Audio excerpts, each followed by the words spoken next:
তৃণমূলের দিনহাটা 2-1 বি এবং শহর ব্লকের সভাপতি হিসেবে পুনরায় মনোনীত হয়েছেন দীপক কুমার ভট্টাচার্য।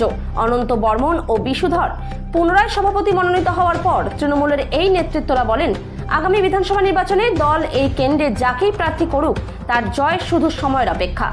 শুধু তাই নয়, যাতে দলের প্রার্থী কোনোভাবেই শহরে কিংবা বিভিন্ন অঞ্চলে যাতে কোনোভাবেই পিছিয়ে না পড়ে, তার জন্য আমরা সাধারণ মানুষের সাথে সম্পর্ককে আরও সুন্দর করে গড়ে তোলার চেষ্টা করব। বিশুধর বলেন, এই মুহূর্তে দেশের রাজনীতিতে বড় শত্রু বিজেপি।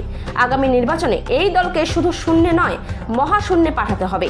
এছাড়াও প্রতিটি নির্বাচনের শহরে দলীয় প্রার্থী পিছিয়ে থাকে। এবার আমরা আর হারব না, মানুষের সাথে নিবিড় সম্পর্ক গড়ে তুলে সেটাকে ঠিক করার চেষ্টা করব। বলবো, দল রাজ্য পার্টি মমতা বন্দ্যোপাধ্যায়, অভিষেক বন্দ্যোপাধ্যায়, আমার কুচবিহার জেলা পার্টি অভিজিৎ ভৌমিক দেসহ জেলা পার্টির সকলকে এর জন্য আমি কৃতজ্ঞ।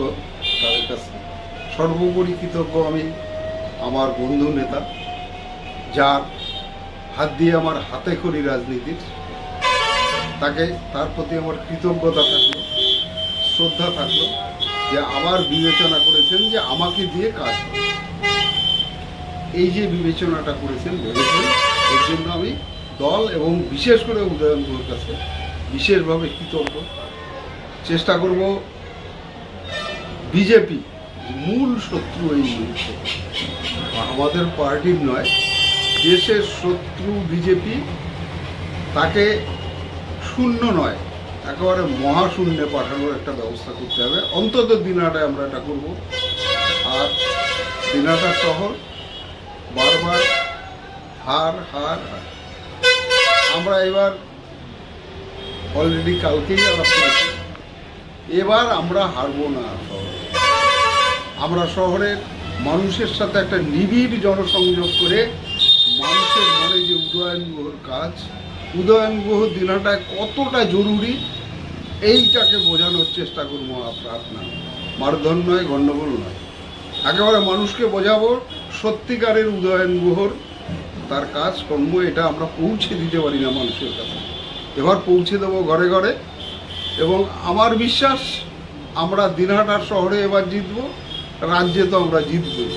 উদয়ন গুহ জিতবেনি, কিন্তু দিনহাটার শহর আমরা তাকে জেতাতে পারি না, এবার জেতাবো। আমাদের যে টিম হয়েছে আমরা অত্যন্ত খুশি।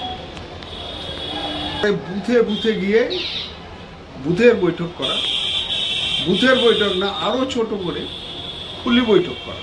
আগে যেটা আমরা করতাম, নিবিড় জনসংযোগ করা। মানুষ আমাদের কথাটা, এত কাজ, এত কিছু মানুষ জানতেই পারে না। মানুষের এত সমস্যার মধ্যে মানুষ এই কথাগুলো ভুলেই যায়, এত সমস্যার জন্য। সেই কথাগুলো স্মরণ করিয়ে দিয়ে তৃণমূল কংগ্রেস কি করেছেন, মমতা বন্দ্যোপাধ্যায় কি করেছেন, উদয়ন গুহ দিনহাটার জন্য কি করেছেন, এটা মানুষের ঘরে ঘরে পৌঁছে দিতে হবে আন্তরিকভাবে, আন্তরিকতার সাথে। একেবারে যেন মানুষ মনে করে যে সত্যি কোনটা, মিথ্যা কোনটা। এই যে বিজেপির অপপ্রচার, ধর্ম, ধর্মান্ধতা, বাংলা, বাঙালি, বাঙালিদের উপরে অত্যাচার, এগুলো সবগুলোকে আমরা একেবারে কানের কাছে পৌঁছে দেব, মনের কাছে পৌঁছে দেব, যাতে মানুষ ভুলতে না পারে একেবারে ভোট মেশিন পর্যন্ত।